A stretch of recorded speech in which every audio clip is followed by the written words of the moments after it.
এই বিড়ালকে কখনো আপনারা কষ্ট দিবেন না, বিড়ালকে আদর করবেন, বিড়ালকে ভালো মতো পুষবেন। বিড়াল যদি কোনো জাতির জন্য দোয়া করে, কোনো গৃহস্থর জন্য দোয়া করে, ওই সংসারের মধ্যে উন্নতি শুরু হয়ে যায়। ওই সংসারের মধ্যে আর এক নাম্বার হলো, যে ঘরে বিড়াল থাকে সেই ঘরে জিন আসতে পারে না, জিন বাস করতে পারে না।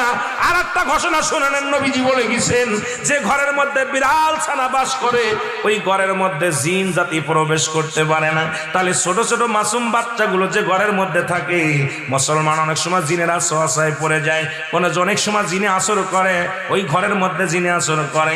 যে ঘরের মধ্যে বিড়ালকে আদর করে বিড়াল থাকে, ওই ঘরের মধ্যে বিলাই বিড়াল বিড়াল বিলাই বিলাই, এইটা যার ঘরের মধ্যে আছে এই ঘরের মধ্যে দুষ্ট জিনেরা আসতে পারে না। জোরে জোরে চিল্লায়া বলা যাবে না মারহাবা। একবার নবী সুলাইমান আলাইহিস সালাম শুনতে পাইলেন পাশের বাড়িতে একটা কুকুরকে কষ্ট দিয়ে বিষ